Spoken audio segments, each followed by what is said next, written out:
First, you have some time to look at questions 1 to 7.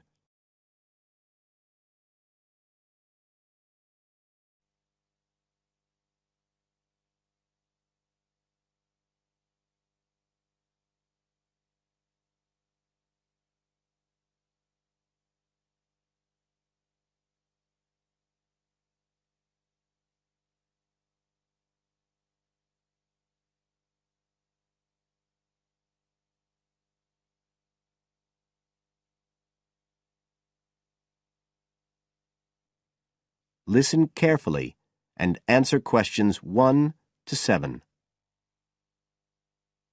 I'm interested in doing some work for the library. Are you the person to speak to? Yes. Right. Well, what sort of work are you interested in? Well, I've just come to live here in Australia. I don't want a full-time job until my children have settled down, but I really need to get out of the house a bit. And I heard you need voluntary workers for various projects. Right. But I don't know if I have the right skills. Well, we do provide training. Oh! We always include an orientation to the library, together with emergency procedures. That's fire regulations, emergency exits, first aid so you can cope with accidents or sudden illness. Things like that which are necessary for anyone who's working with the public. Then we give specialist training for particular projects, like using our database system. I do have quite good computer skills, in fact. Oh, great. Is there any sort of dress requirement? Well, all staff have to wear a name badge, so they can be identified if they go outside the staff-only areas. But apart from that, there aren't many regulations. We ask you to sign in and sign out for insurance purposes, but that's all. How about transport? Do you live locally? Well, not too far away. I'm at Porpoise Beach. My husband needs a car during the day, but it's only about 20 minutes on the bus. In fact, we can reimburse part of your travel expenses in that case. Oh!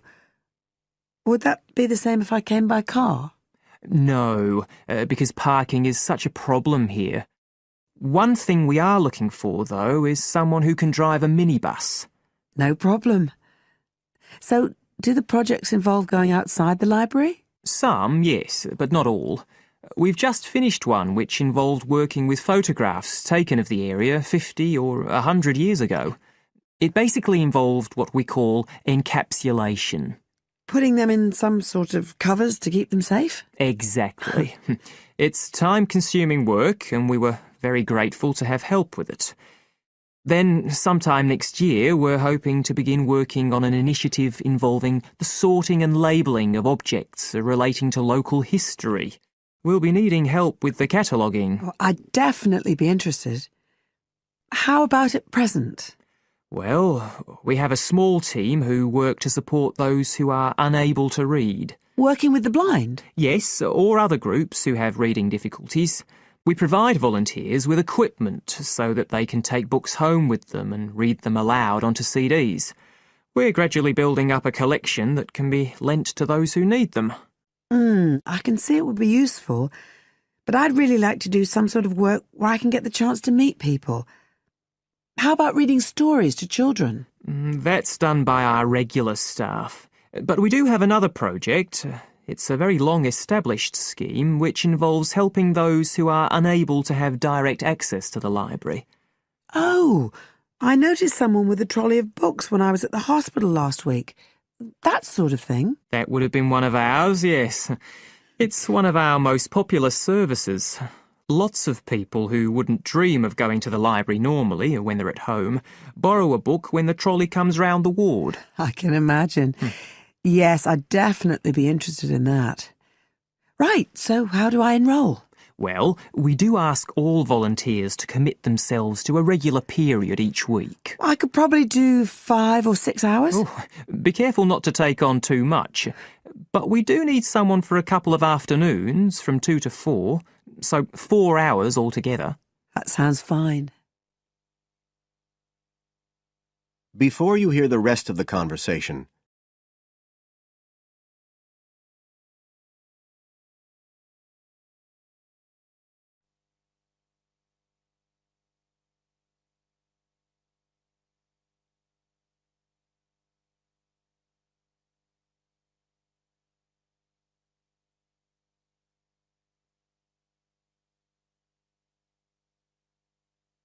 Now listen and answer questions 8 to 10.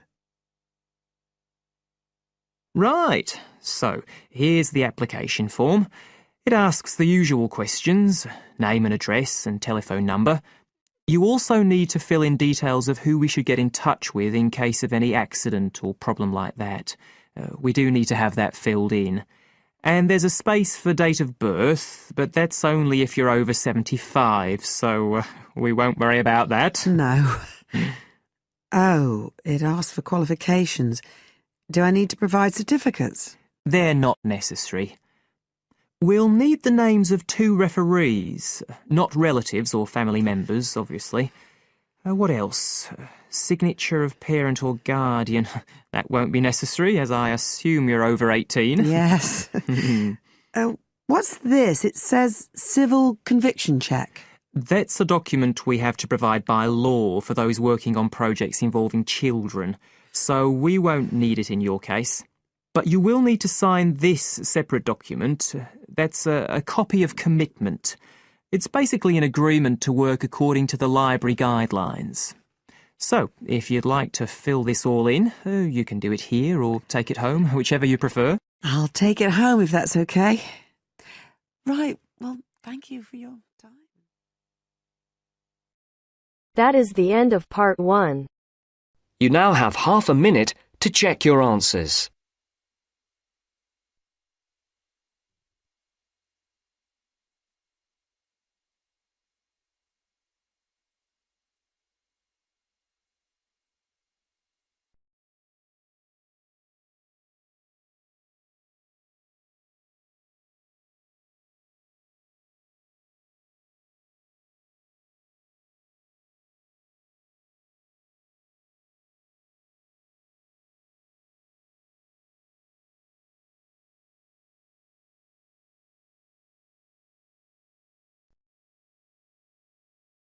Now turns to part 2. Part 2. You will hear a presenter on a radio phone-in show. The presenter is talking to a woman who was bitten by a poisonous spider. First, you have some time to look at questions 11 to 15.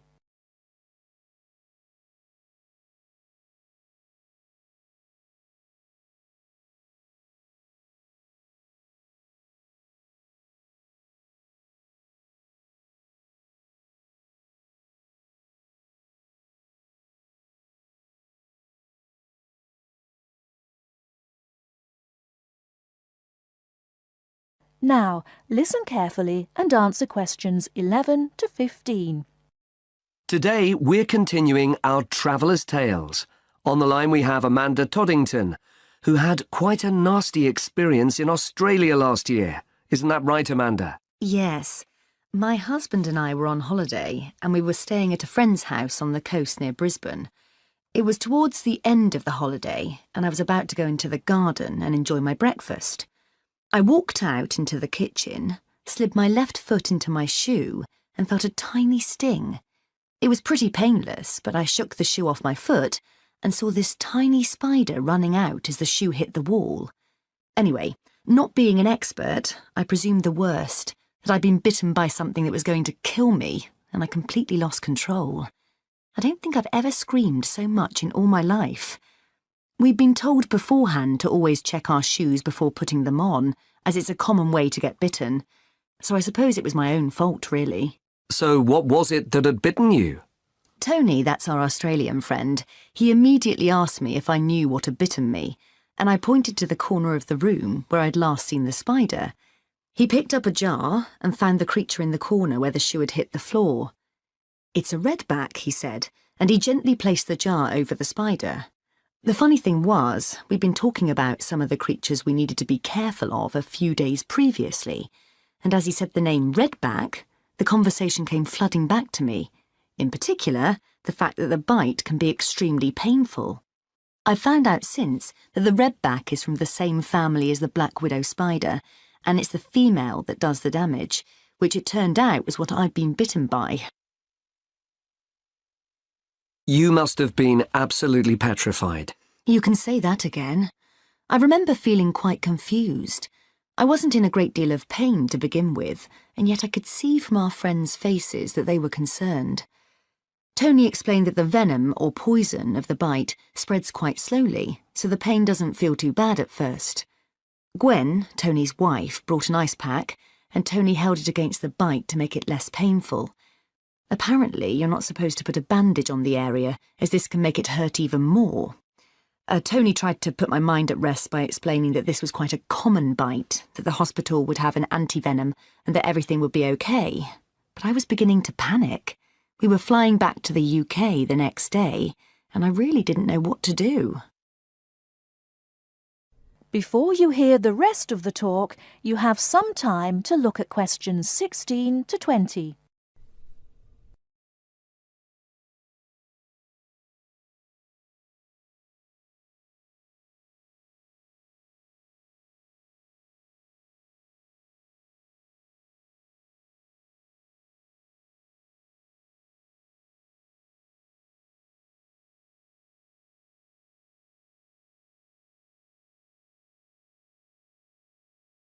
Now listen and answer questions 16 to 20.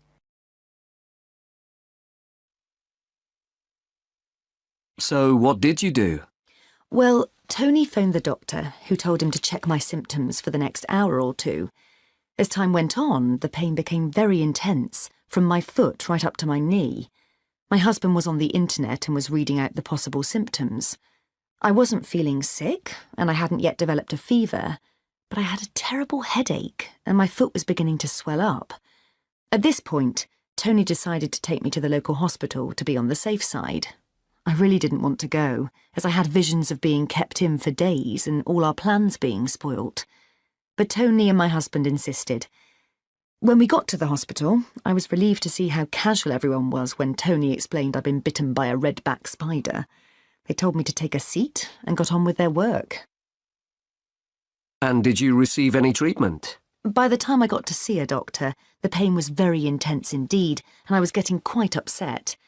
The doctor decided to give me a dose of an antivenom, which he assured me would eventually deal with the problem. Unfortunately, he also explained that it wouldn't have an immediate effect and the symptoms might last for several days. But the story has a happy ending. My husband managed to book us onto another plane 1 week later. And even better news was that the symptoms of the bite finally cleared up after about 24 hours. Within a couple of days, I was back to normal again. So thanks to the spider, we managed to extend our holiday by a week.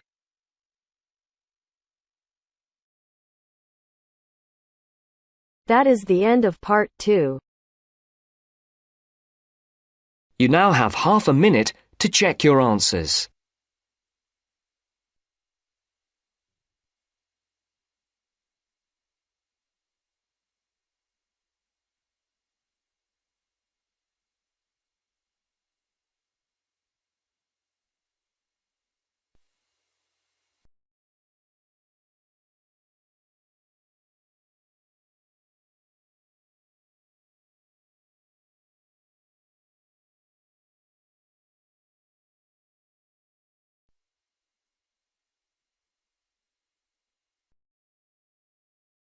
Now turns to part 3. Part 3.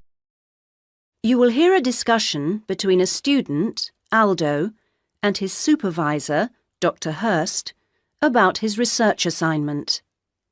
First, you have some time to look at questions 21 to 23.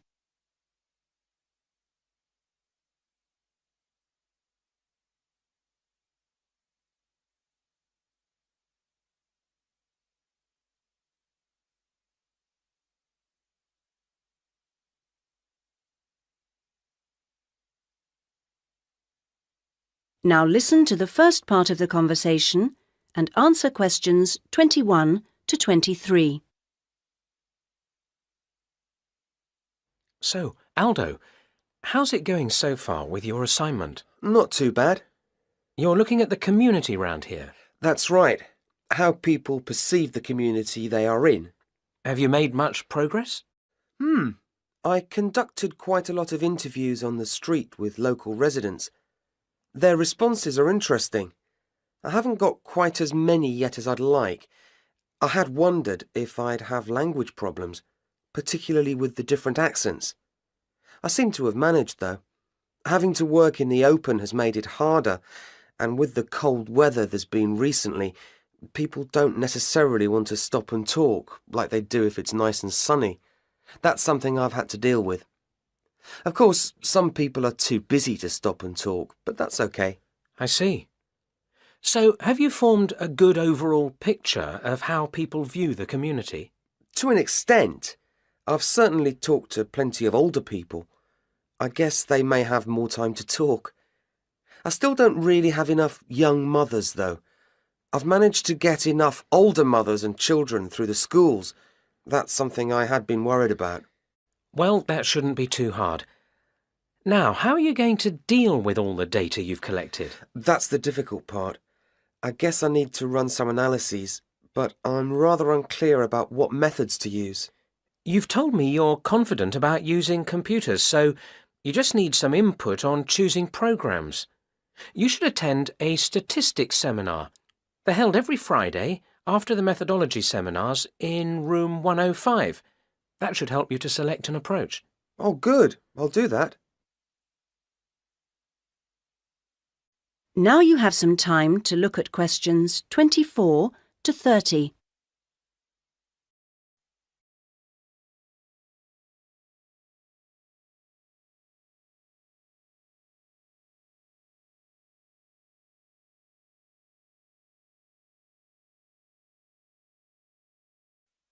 Now you have some time to look at questions 24 to 30. Meanwhile, let's hear something about what you've learned. Yes, I talked to a number of residents. Good. I imagine they didn't always have the same opinions. Views were certainly quite mixed. Take sports facilities. In general, people seemed to think they weren't very good. There's no swimming pool in the area, for example. But at the same time, there's a new football training area. It looks very smart to me, but it doesn't seem to get used very much. People seem to prefer sitting around in the parks. They enjoy that, taking picnics and so on. Although they want the council to be more efficient at cleaning, there's a lot of litter. People are obviously very concerned about their children's learning. The general view seems to be that early schooling at primary level is of a good standard in the area, but that this standard declines as children move up through the system. The colleges were criticised in particular. OK, now are you going to collect any more data? Some, I hope.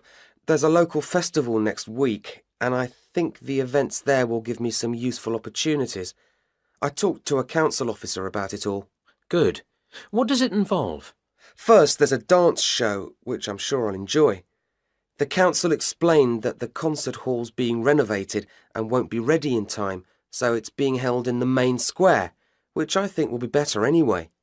At least I'll have more space to wander around in. True. And so I hope to be able to carefully watch the age groups that are there in the audience and make notes about how they interact. So that's one event. Then the following day there's another interesting event which I look forward to going along to, and that's a cookery competition. Oh yes, interesting. I think so. Yes, that one's being organised in the town hall, which has a big space apparently. With food and cooking from all the different people in the area, the council officer told me that it'll be a good chance to find out about the different cultures that make up the community. Sounds promising. Then there's one more event I'd like to go along to. The council officer promised me that the courses fair will be interesting. It's going to be in the Langtree Theatre, and the officer said lots of teachers will be there. I've already talked to plenty of them, but he advised me to put some questions to the head of education, who will also be there. That's all very useful. OK, I suggest you come back next week.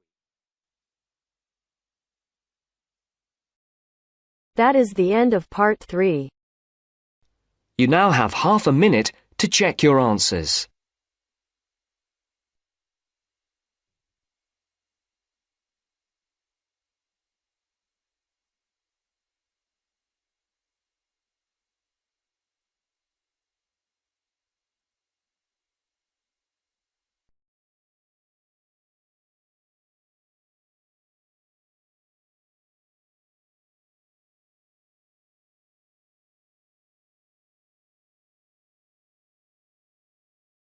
Now turns to Part 4. Part 4. Listen to the last part of the lecture. As you listen, complete the notes below. First, you have some time to look at questions 31 to 40.